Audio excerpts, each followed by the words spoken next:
Bonjour tout le monde, j'espère que vous allez bien. Aujourd'hui, je vous retrouve pour cette fameuse vidéo un peu particulière dont je vous ai parlé récemment sur les réseaux sociaux. Si vous n'en avez pas entendu parler, sachez que j'ai été contactée ainsi que d'autres influenceurs il y a quelques semaines de ça pour aller à la rencontre du porte-parole du gouvernement Gabriel Attal afin de lui poser toutes les questions que vous vous posiez par rapport à la Covid-19 pour essayer d'y voir un petit peu plus clair sur les mesures qui étaient en train d'être prises, celles qui ont déjà été prises et essayer de mettre un petit peu à plat tout ce qui était en train de se passer pour que la situation se clarifie. Cette vidéo a été beaucoup décriée par les médias, je vous laisse un petit peu regarder sur les réseaux sociaux ainsi que sur internet. Aujourd'hui, c'est pas évident pour moi de tourner cette vidéo, c'est aussi pour ça que je prends le temps et le soin de vous faire cette petite introduction avant de rentrer un peu plus dans le vif du sujet. Et j'ai donc été contactée par le gouvernement pour pouvoir discuter de tout ce qui était en train de se passer vis-à-vis de la Covid-19. Je trouvais l'idée très intéressante, mais pour moi, elle n'était pas suffisante dans la démarche, même si l'interview avec le porte-parole allait se faire sans filet, en live, avec toutes les questions que vous aviez envie de lui poser. Mais ça me tenait à cœur d'aller plus loin dans la démarche et donc je leur ai demandé si c'était possible de m'organiser une journée dans un hôpital afin d'aller à la rencontre des soignants et du personnel sur place pour qu'ils me parlent un petit peu de leur situation et de comment ça se passe. Vous allez donc voir dans cette vidéo une partie avec le porte-parole du gouvernement puisque j'ai eu l'occasion de le rencontrer à la sortie du Conseil des ministres et j'ai ensuite enchaîné avec ma journée à l'hôpital. Malheureusement, pour les raisons que vous connaissez tous et toutes aujourd'hui, puisque le reconfinement a été très précipité, je n'ai même pas eu l'occasion en fait de faire cette interview avec le porte-parole du gouvernement. C'est la raison pour laquelle nous l'avons fait dans un live Instagram qui est disponible à la rediffusion en IGTV. Je vous mettrai le lien dans la barre d'infos si ça vous intéresse. Avant de rentrer dans le vif du sujet, je précise une dernière fois, puisque malheureusement c'est ce qui m'a été reproché et c'est ce que beaucoup de gens ont dit, mais je peux déjà vous l'assurer que c'est faux. Je n'ai pas été payée par le gouvernement pour faire cette vidéo. J'ai moi-même avancé les frais de voyage, de tournage et de montage pour cette vidéo parce que j'avais envie d'accomplir mon devoir civique tout simplement. Et j'estime que durant une crise et une pandémie mondiale, je n'ai pas à me faire payer pour ce genre de contenu. Et mon but ici est vraiment de donner la parole aux soignants qui ne l'ont pas assez eu à mon sens pendant cette deuxième vague, puisque je vous le rappelle, on n'applaudit plus les soignants à 20h et c'est bien dommage. Pour toutes ces raisons, je vous laisse regarder cette vidéo avec un œil bienveillant et je vous retrouverai juste à la fin pour pouvoir faire un petit débrief. Juste avant que cette vidéo commence, je voulais mettre un trigger warning en vous disant simplement qu'il y a des séquences dans un hôpital et dans un service de réanimation dans cette vidéo et que ça peut heurter la sensibilité de quelques personnes. Vous êtes informés.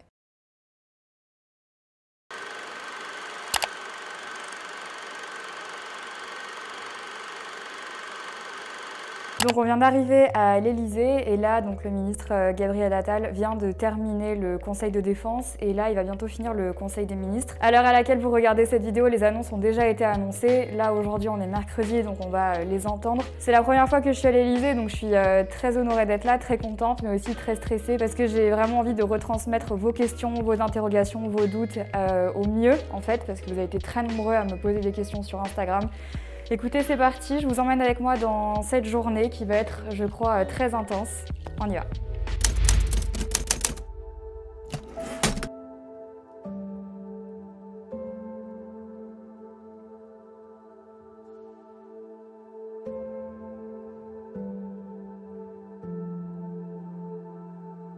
Enchantée. Bon, merci de venir merci nos soignants et puis d'alerter du coup et de participer à montrer ce qui se passe dans nos hôpitaux et ce qui risque de s'aggraver malheureusement dans les jours qui viennent. Donc là on est à l'Elysée, c'est là où se tiennent les conseils des ministres évidemment, mais aussi le Conseil de défense et de sécurité nationale. C'est dans le Conseil de défense et de sécurité nationale que sont prises les décisions justement sur l'épidémie de coronavirus. Donc, ce matin on en a encore eu un, je peux peut-être vous montrer la salle de loin sans rentrer, si ça vous intéresse. Ouais, bien sûr. Voilà. C'est ici que ça a lieu.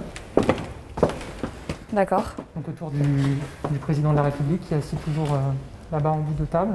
Ok. Il y a les différents ministres qui sont là, il y en a qui sont en visioconférence. D'accord. Et puis c'est là qu'on fait donc un point sur la situation sanitaire. Et ensuite, le président va s'exprimer ce soir pour annoncer ce qui a été décidé ce matin. Très bien. Bah, donc là maintenant, je vais aller faire le compte rendu. On vous suit. Bon courage.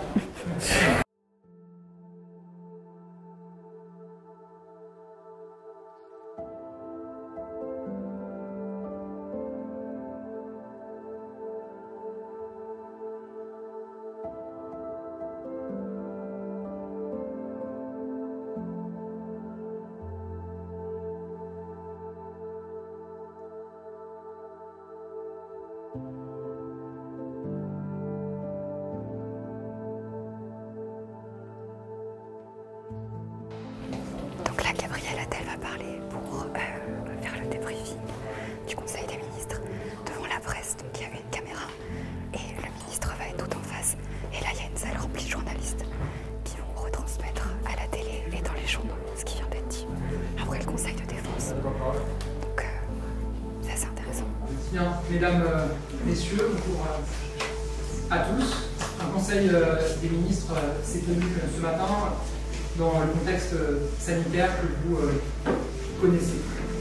La seconde vague est là et le président de la République a ouvert le Conseil des ministres en insistant sur la dégradation massive, générale et largement inattendue que connaît l'Europe depuis maintenant plusieurs jours et que connaît également la France.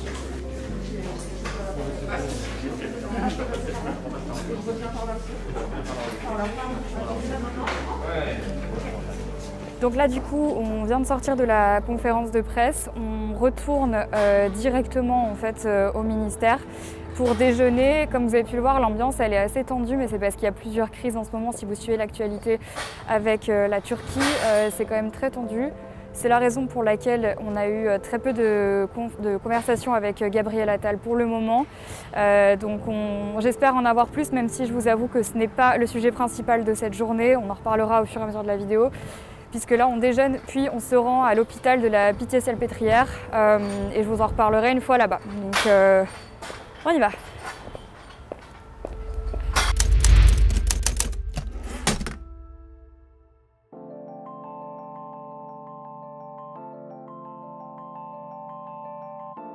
On vient d'arriver à l'hôpital de la Pitié-Salpêtrière et donc on est dans les vestiaires avant de bien sûr aller voir un petit peu comment ça se passe.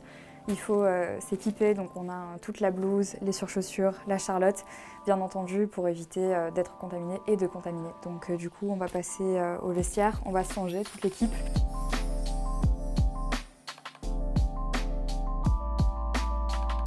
Alors, j'ai le look.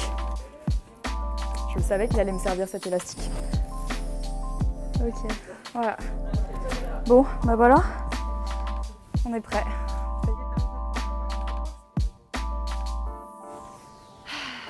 J'adore, vraiment ma phobie des hôpitaux qui est en train de prendre le dessus.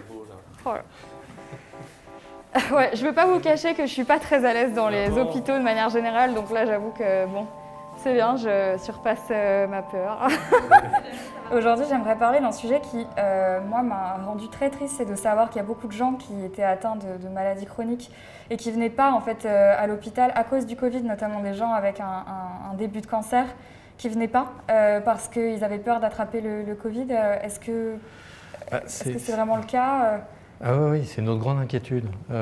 On l'a vécu déjà donc, au moment de la première vague. Où on a vu disparaître des gens, les consultations qui étaient ouvertes étaient vides, donc les patients n'osaient pas venir. Le confinement a duré 1 mois et demi, donc on a pu rattraper les patients après, mais une partie des patients. Là, ce qui s'annonce risque d'être une vague un peu plus longue, donc plusieurs mois de difficultés.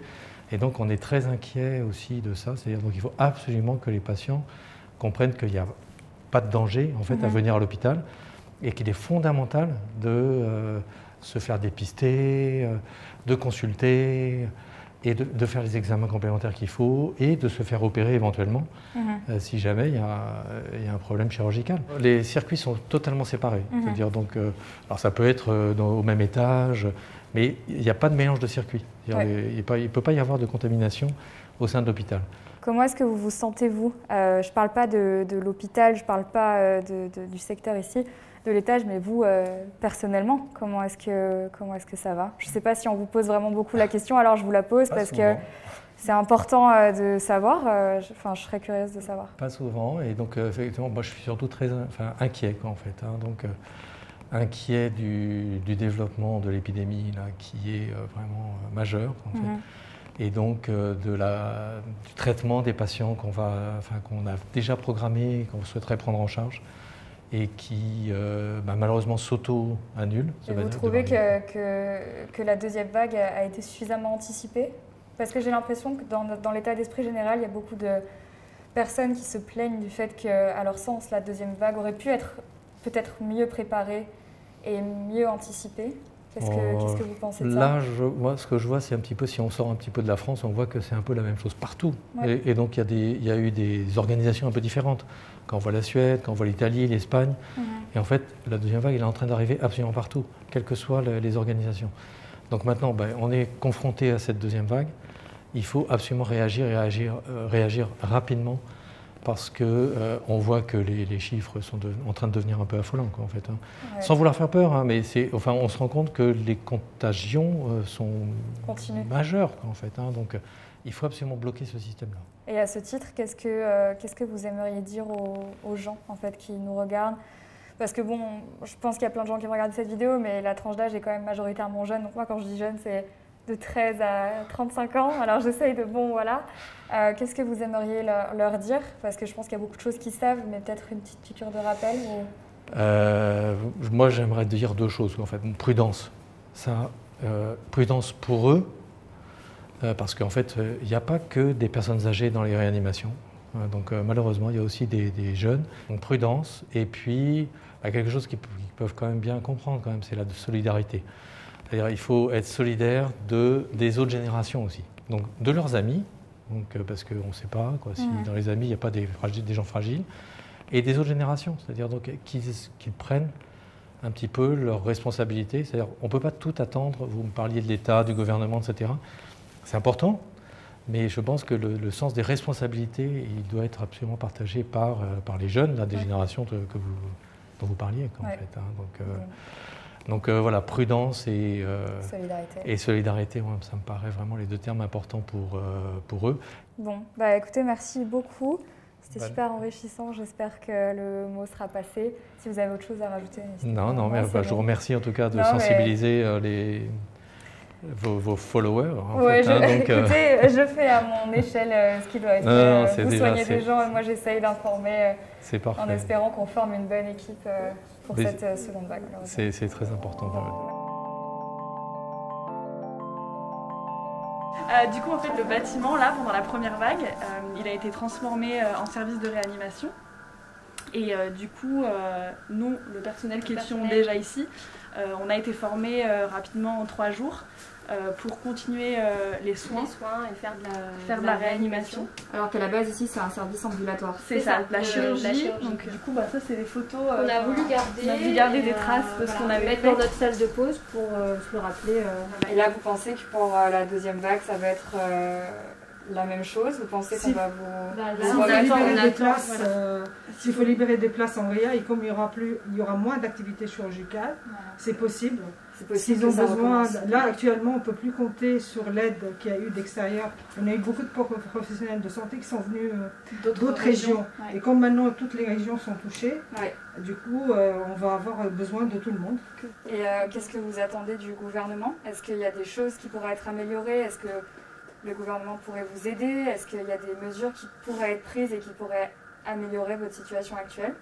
Là, du coup, on attend que ce soit durci du coup, qu'ils durcissent les mesures, ça peut nous aider parce que les gens ne respectent pas ou ne prennent pas conscience. Après, je pense qu'ils ont aussi marre avec tout ce qui s'est passé. On peut comprendre que les gens en ont marre aussi, et on ne peut pas se le permettre.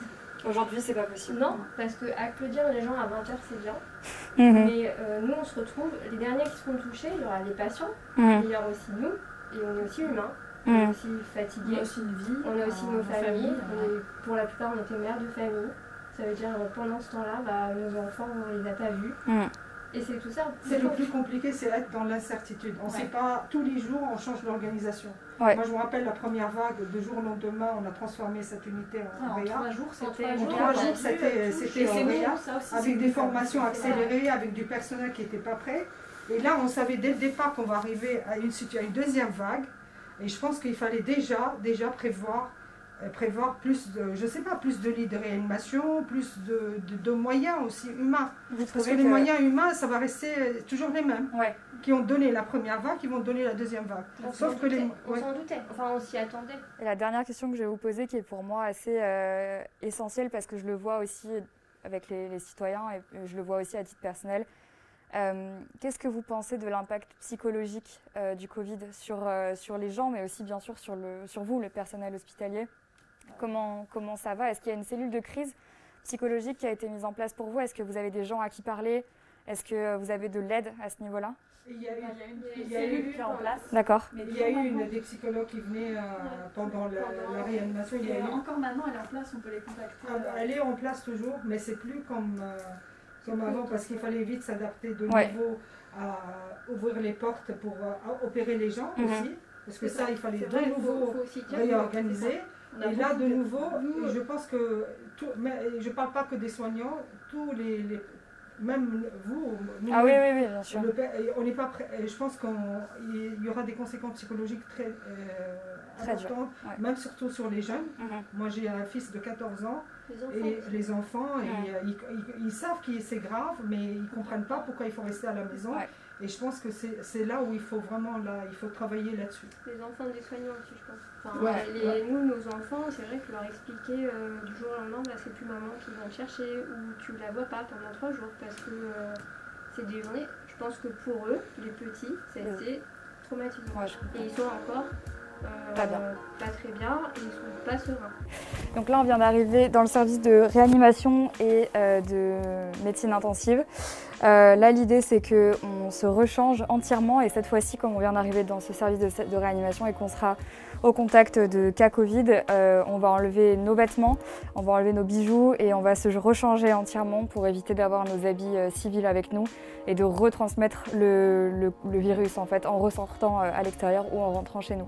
Donc c'était pas obligatoire dans le précédent service, mais là c'est plutôt recommandé. Donc écoutez, on se change, on enlève tout, du coup je vais arrêter la caméra, mais je vous retrouve juste après.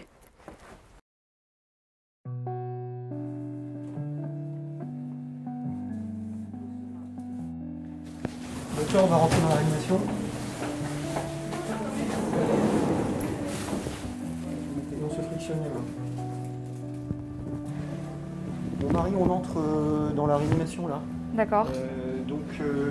La réanimation, c'est 15 chambres de réanimation, 15 malades, super graves, tous entre la vie et la mort parce qu'ils ont attrapé la Covid.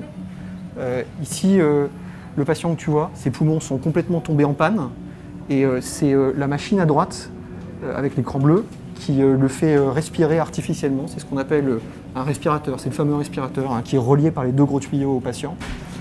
Il a été plongé dans le coma artificiel et il va y rester 1 semaine, 2 semaines, 3 semaines, le temps que ses poumons guérissent.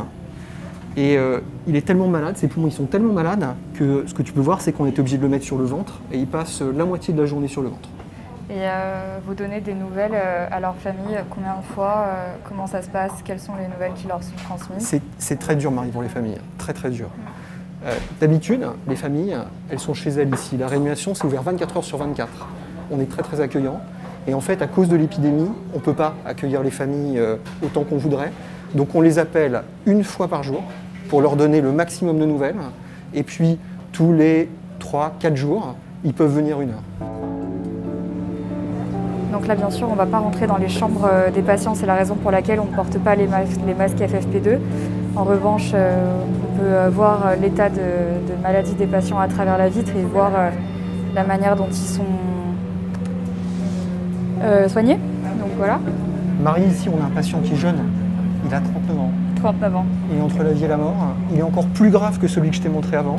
Tu vois la grosse machine là qui est devant, avec les tuyaux rouges. Ouais. Eh bien, ses poumons sont tellement malades qu'on les a remplacés complètement avec une machine qui va prendre l'oxygène et qui va l'injecter directement dans le sang du patient. Okay. Ce patient, il en a pour 4-5 semaines. De coma artificiel. De coma artificiel. Minimum. Et ça fait déjà combien de temps? Et là, la mortalité, elle est plutôt de 60%. Je pense que nous, le corps médical, les médecins, peut-être il y a une erreur de communication.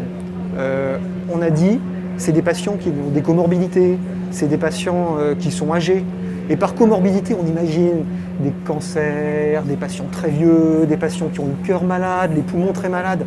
Mais non, en fait non, c'est des gens qui ont un surpoids. Souvent, c'est des gens qui font 10 kilos de trop. Le surpoids, c'est un facteur de risque majeur. Et c'est comment le moral ici? Le moral, c'est dur. Le moral, c'est dur. Tu sais, les gens, ils ont beaucoup travaillé pendant la première vague. Et là, ils sont fatigués. Évidemment, ils seront présents, ils répondront présents, ils ne vous lâcheront pas. Hein. Mais ils appréhendent beaucoup. Combien il y a de lits en réanimation ici? Là, ici, il y a 15 lits qui sont dédiés au Covid. Et il y en a 7 qui sont pour les patients qui n'ont pas le Covid. Parce que tu sais, la vie continue. Et il faut aussi s'occuper des patients qui n'ont pas le Covid. Ouais. Et pour ça, on a gardé 7 lits pour eux, mais ce n'est pas beaucoup. Qu'est-ce que vous craignez par rapport à la deuxième vague? Est-ce que vous avez peur qu'il n'y ait pas suffisamment de lits en réanimation? Oui, on a peur qu'il n'y ait pas suffisamment de lits en réanimation et donc on bataille pour en ouvrir des nouveaux dans d'autres secteurs. On doit se mettre où? On va se décaler pour permettre aux patients de... Là, ce que vous voyez, c'est un patient qui arrive. Vous voyez, c'est le SAMU. Le SAMU c'est un transport interne, mais c'est le SAMU interne qui accompagne un patient.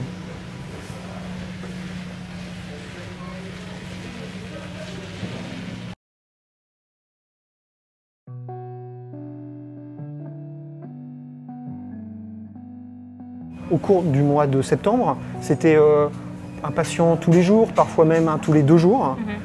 Et là, c'est en train de s'accélérer énormément. C'est 2, 3, 4 entrées par jour. Ce dont on manque, pour être honnête avec toi Marie, c'est des infirmiers de réanimation là. Delphine, ici, elle va pouvoir en parler. Elle va pouvoir en parler, mais les infirmiers de réanimation, c'est des gens hyper compétents qui maîtrisent toutes ces machines que tu vois, parce que les machines, elles ne fonctionnent pas seules. Derrière, il y a un savoir, et ces infirmiers de réanimation, on en manque. Et ça pourrait nous faire cruellement défaut. Et comment ça se fait? Pourquoi aujourd'hui il n'y a plus assez d'infirmiers de réanimation? Parce que le métier d'infirmier en réanimation, c'est vraiment un métier en soi. Et pour y travailler, on fait 1 mois d'intégration. On est doublé, on apprend les gestes, on apprend à utiliser ces différentes machines. Et là, le problème, c'est le temps manque. Donc, on est amené à former dans des délais très courts des infirmiers pour nous aider. Et on a peur, on essaye de mixer les équipes entre des infirmiers, on va dire, qui ont de l'expérience et des personnes qui n'en ont pas. Mais c'est vrai qu'on est obligé de faire avec du personnel qui manquerait un peu d'expérience pour prendre en charge pleinement ces patients, même si on a la chance de tous s'entraider, parce que vraiment on ne laisse jamais une infirmière lâcher seule, sans avoir le renfort d'une infirmière un peu plus aguerrie, on va dire, un peu plus formée. Mais c'est ce qui nous manque en fait. On a formé énormément, mais ça ne suffit pas, on n'a pas su former assez de monde en ce laps de temps si court en fait. Est-ce que vous attendez aujourd'hui de la part des gens qui regarderaient cette vidéo? Est-ce qu'aujourd'hui on arrive vraiment sur une deuxième vague qui risque d'être très compliquée, et qu'est-ce qu'on peut faire en fait? Marie, ça ressemble à un tsunami. On est en train de se reprendre ce qui s'est passé à la première vague. Là, depuis 1 semaine, c'est beaucoup de patients qui rentrent, mais c'est des patients qui ont 40, qui ont 50 ans. Enfin, c'est des gens qui pourraient être tes parents, quoi. Ouais, clairement. Clairement. Ça pourrait être tes parents. Et on te dit, ils sont comorbides, mais non, ils ont 10 kilos de trop. Je vais poser une question vous avez le droit de pas me répondre, mais en termes d'heures de travail et de salaire, vous en êtes où? Tous les jours là, je suis à un poste transversal, donc je suis là du lundi au vendredi. Je gagne 1 750 net et je suis infirmière depuis 10 ans. D'accord. On a un métier, on a mine de rien beaucoup de responsabilités. Ouais. Et ça reste un métier à risque aussi. Après, c'est dur de le dire, je sais, mais bon, c'est pas grave, je le dis pour vous. De toute façon. C'est un métier à risque. Il y a des soignants qui sont morts dans cette épidémie, Marie.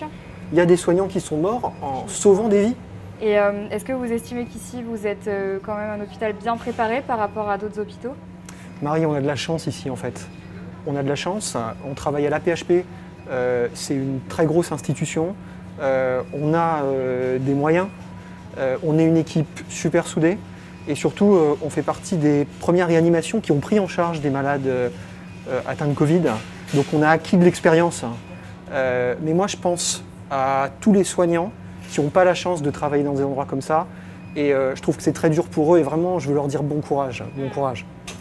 Ouais, ce sera retransmis, donc merci. Et si vous aviez un dernier mot peut-être à dire aux gens, de manière générale, des recommandations, des choses, des souhaits que vous aimeriez, vraiment. Moi, en fait, j'aimerais dire aux jeunes que je les comprends quand ils veulent sortir. Et bien sûr, j'ai été jeune, et puis j'ai des enfants. Simplement, premièrement, leur dire, la jeunesse, c'est pas complètement un certificat d'immunité. Il y a des jeunes qui tombent malades. Il y a des gens qui ont 25 ans qui tombent malades. Surtout, protégez vos parents. Protégez vos parents. À la maison, c'est pas un endroit magique qui protège de la maladie. Si votre maman, elle a 50 ans, qu'elle a bien les pâtisseries, qu'elle est un peu en surpoids, eh ben, elle risque de tomber malade. Moi, je vous dis, faites gaffe les jeunes, faites gaffe aux autres. Ok, bon, eh ben, merci beaucoup en tout cas, bon courage. J'espère que ça va bien se passer pour cette deuxième vague. Si on peut vous aider à notre échelle. Ouais. Bah là, je pense que vous nous aidez parce que là, franchement, on appréhende, hein, donc...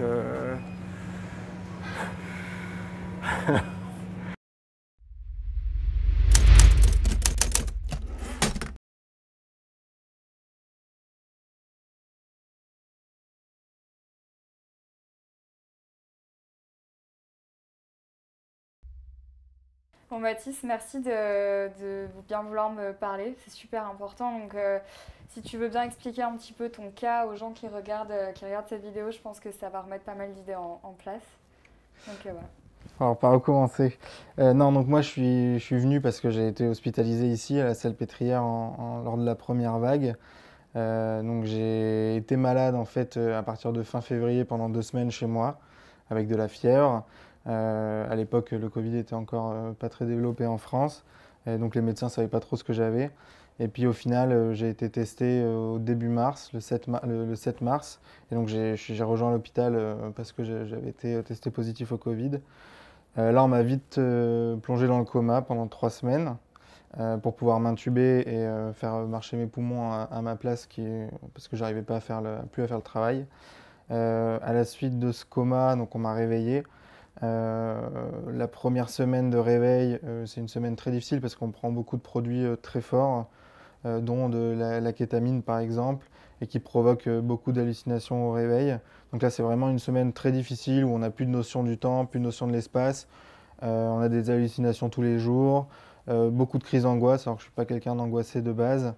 Voilà, et à la fin de cette semaine, on transfère dans un autre service qui est le post-réanimation. Où là, on va réapprendre. Ce que j'ai pas dit, c'est quand je me réveille, donc j'ai des tubes un peu branchés partout. Je peux plus parler parce que j'ai un tube aussi dans la gorge qui me fait respirer. De plus, après avoir passé 1 mois allongé, je peux plus me servir de mes bras, de mes jambes. Donc, il faut réapprendre à marcher. Enfin, d'abord à s'asseoir sur le lit, ensuite à tenir un peu sur ses jambes avec un déambulateur, ensuite à remarcher. Petit à petit, donc au bout d'1 semaine, donc 2 semaines après le réveil, on commence à m'enlever le tube dans la gorge, j'avais une sonde nasale, une sonde urinaire. On commence à enlever tout ça, là on peut recommencer un petit peu à marcher et à parler, réapprendre à manger correctement. Et puis au final, je suis sorti au total 45-50 jours après mon entrée ici. Donc j'ai fait la moitié des jours en coma et l'autre moitié pour me remettre. Il y a un truc qu'on n'a pas dit parce que tu m'as tout expliqué, ouais. Mais en fait, c'est que tu as 27 ans. Ouais, c'est ça, 28. 28, ouais. Est-ce que tu as eu t'as eu peur de mourir quand même ou Est-ce que ça t'a traversé l'esprit à un moment? Bah non, parce que les moments où j'ai vraiment failli mourir, c'est arrivé plusieurs fois parce qu'ils ont dit, je crois à ma famille, plusieurs fois pas de me dire au revoir, mais c'était un peu ça. Et en fait, c'est des moments où je dormais. Et comme je me souviens pas des moments où je dormais, j'ai pas eu de moment où je me suis dit là, je peux mourir. Mais par contre, ce que j'expliquais tout à l'heure, la phase de réveil où on est très très angoissé, où on ne peut pas bouger, et où il y a des machines partout, des bips partout, là je me souviens que j'avais très peur et que j'étais très très angoissé de me dire, parce que j'avais un respirateur sur la gorge, je me disais si jamais il se déclenche, s'il s'enlève, voilà, j'avais très peur que ça puisse empirer. Comment a réagi ta famille et ta copine? Bah, c'est normal, je pense que c'était très très dur pour eux. Du jour au lendemain, moi qui n'avais jamais eu de problème, on leur dit il faut venir à l'hôpital. La réanimation, on dit tout de suite aux gens que il y a de grandes chances quand même y a de grandes chances de mourir ici. Comme je vous ai dit plusieurs fois, on a dû leur dire de venir me dire au revoir. Donc je pense que c'est terrible les 3 semaines où je suis en coma parce que tous les jours, ce qui m'explique aussi, c'est que tous les jours, il y a un appel avec le médecin à 16h tous les jours. Et en fait, une journée, ça va être bon, ça va, on est sur une bonne tendance, ça a l'air d'aller mieux. Et puis le lendemain, c'est terrible. On a dû aller faire un scanner parce qu'on pensait qu'il faisait un AVC. Voilà. Donc c'est vraiment un ascenseur émotionnel tous les jours, c'est très difficile. Puis après, à la phase de réveil, normalement, quand on se réveille, c'est censé aller mieux. Mais par contre, moi, c'est le moment où je dis toujours que ma famille a énormément souffert les 3 premières semaines où je dormais. Moi, ça allait parce que je dormais, donc je ne m'en rends pas compte. Par contre, le réveil, où là, ça a été très difficile pour moi, ça l'a peut-être été un peu moins pour eux. Mais d'un autre côté, ma copine et ma mère notamment me racontent que ça a été très difficile aussi cette phase de réveil où en fait elle me voit souffrir et ne rien pouvoir faire pour moi. Donc au final, c'était aussi difficile. Bon, je pense qu'aujourd'hui, ça va mieux. Parce que tout a très bien fini pour moi, donc tant mieux. Mais c'était clairement une grosse épreuve. Est-ce qu'avant d'attraper la Covid, tu avais des maladies chroniques ou alors des choses qui pouvaient faire en sorte de te fragiliser plus ou pas du tout? Non, a priori non. Bon, j'avais un peu de surpoids, c'est le seul critère qui pourrait être aggravant. Pas d'antécédents cardiaques, pulmonaires, pas de maladies graves. C'est ce qui rend le truc encore plus flippant parce que ça peut arriver ça prouve bien que ça peut arriver à tout le monde. C'est quoi ton ressentiment par rapport au personnel hospitalier? Je suppose que... Ouais, bah moi j'ai toujours dit, c'est eux qui m'ont sauvé la vie. Ils sont incroyables, enfin, vous avez dû le voir aujourd'hui, mais ils sont incroyablement gentils, disponibles. Ils font tout pour qu'on se sente bien. Moi je revois Camille, c'est l'infirmière qui m'a le plus marqué. Elle venait me mettre de la musique avec son iPhone, parce que moi j'avais plus je savais pas où était mon téléphone, de toute façon au réveil, donc elle venait me mettre, bon c'était Céline Dion, mais c'est pas grave.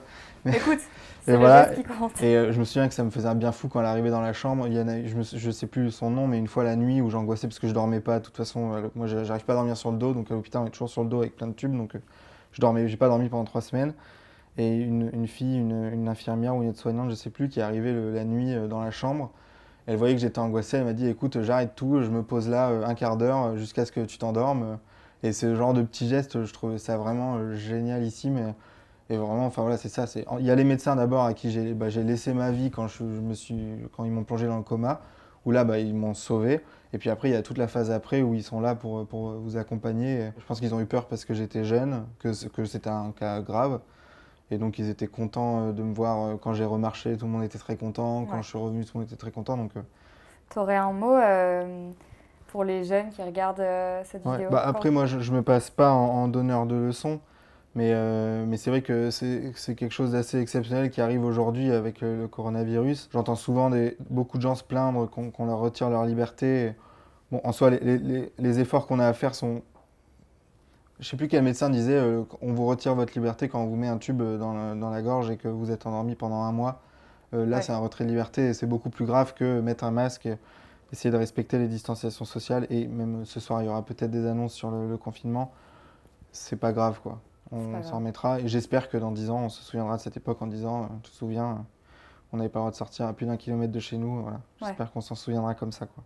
Bon, c'est la fin de cette journée, cette première journée en immersion ici donc, à l'hôpital et ce matin au gouvernement. Là, on vient de vivre un moment un peu voilà, émouvant dans les couloirs. Une des infirmières qui s'est occupée de Mathis l'a reconnu, mais lui ne l'a pas reconnu puisqu'il était dans le coma quand elle s'est occupée de lui. Elle était très émue de le revoir sur pied et en bonne santé, donc ça redonne aussi un peu d'espoir et ça montre que, en tout cas, le personnel hospitalier et les infirmières, les médecins, les chirurgiens sont vraiment attachés aux gens qui soignent et ça fait vraiment, ça donne du baume au cœur. En tout cas, moi j'ai été à la fois très heureuse de pouvoir rencontrer tous ces gens et d'être allée en immersion ici à la rencontre des soignants. C'était quelque chose que je voulais vraiment mettre en place, c'était pas du tout prévu à la base. Et ça a été de mon initiative que de demander si c'était possible de venir ici parce que j'avais envie de leur donner plus de parole et plus de visibilité et mettre leur travail en avant, mais aussi leur laisser la parole libre sur leurs ressentis, comment ça se passe ici, leur état mental, leurs besoins et leur détresse aussi pour certains. Et à titre personnel, ça m'a vraiment remis les pendules à l'heure. Je crois qu'il y a beaucoup de choses que j'ai pu dire et que je regrette d'avoir dit. Notamment peut-être avoir pensé qu'on m'enlevait mes libertés, alors qu'au final, je me rends vraiment compte que oui, effectivement, comme disait Mathis, la liberté, on nous l'enlève dès l'instant où on rentre en réanimation. Et je m'en veux un peu d'avoir pensé ça. Et je pense que vous êtes beaucoup à le penser aussi derrière la caméra. Mais la réalité, c'est que y a des choses bien plus graves qui se passent et ce serait bien de se remettre en question. Et moi, la première, et vraiment aujourd'hui, je viens de me prendre une très très grosse claque.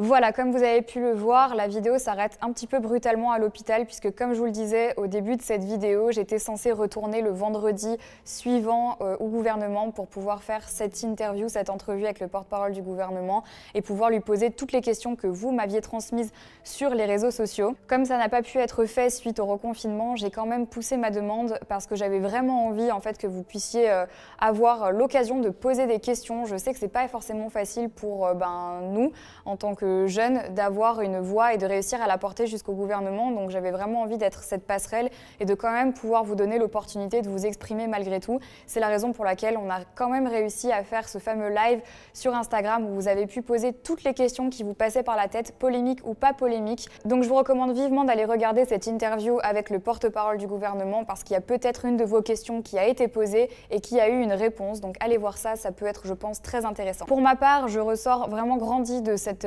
journée dans l'hôpital de la Pitié-Salpêtrière parce qu'il y avait beaucoup de propos que j'ai pu tenir. Je me suis rendu compte que j'étais pas vraiment en mesure de continuer à parler comme ça de ma situation en voyant ce qui se passait à l'hôpital. Il y a beaucoup de fois où j'ai eu l'impression qu'on me retirait des libertés et j'ai pu avoir des paroles parfois qui étaient un peu dures et que je regrette aujourd'hui, notamment sur un sujet assez futile comme la fermeture des salles de sport.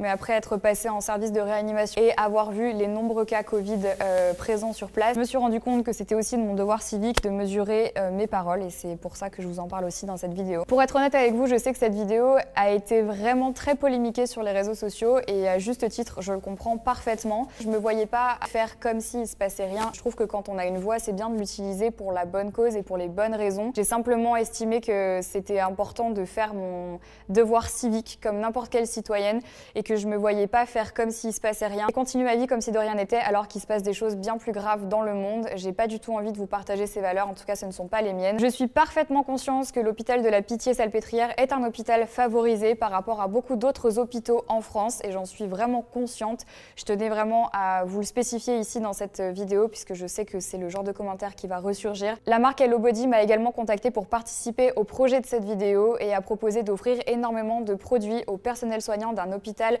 qui est plutôt défavorisé. Donc je vous liste ici tous les produits que Hello Body propose d'offrir aux soignants et je trouve que c'est une très belle action et un très beau geste pour ces soignants qui continuent à travailler tout autant que pendant la première vague, mais c'est exactement la même chose aujourd'hui pendant cette deuxième vague et je pense que c'est important de ne pas les oublier. J'espère que cette vidéo en tout cas vous a informé, j'espère qu'elle aura pu vous montrer vraiment ce qui se passe dans les hôpitaux en ce moment sans passer par le prisme des médias traditionnels. C'est une autre manière pour moi de communiquer et je pense que c'est aussi une autre manière pour vous de voir ce qui se passe. Sachez en tout cas que le gouvernement n'a eu aucun droit de regard sur cette vidéo, j'ai absolument pu mettre tout ce que je voulais et il y a eu très peu de montage. Il faut savoir que j'ai vraiment laissé les soignants me parler à cœur ouvert de tous les sujets dont ils avaient envie de me parler et j'ai coupé très peu de choses pour vraiment leur laisser la liberté d'expression qu'on a aussi en France. Pour moi c'était très important de leur laisser la parole et de ne surtout pas les censurer. J'espère que vous accueillerez cette vidéo avec beaucoup de bienveillance, en tout cas je vous demande d'en avoir dans les commentaires. Je pense qu'en ce moment on est tous en train de passer par une crise mondiale et c'est important qu'on se soutienne plutôt qu'on se descende les uns les autres et qu'on se tire dans les pattes. Donc s'il vous plaît, soyez bienveillants dans l'espace commentaire, soyez libres de dire ce que vous pensez et ce que vous voulez. Tout le monde a son opinion et j'en suis vraiment consciente, mais s'il vous plaît, faites-le avec délicatesse et bienveillance. Merci d'avoir regardé cette vidéo jusqu'au bout, je vous embrasse très fort, prenez soin de vous et prenez soin de vos proches. N'oubliez pas les soignants, c'est très important et je vous dis à très vite pour une prochaine vidéo.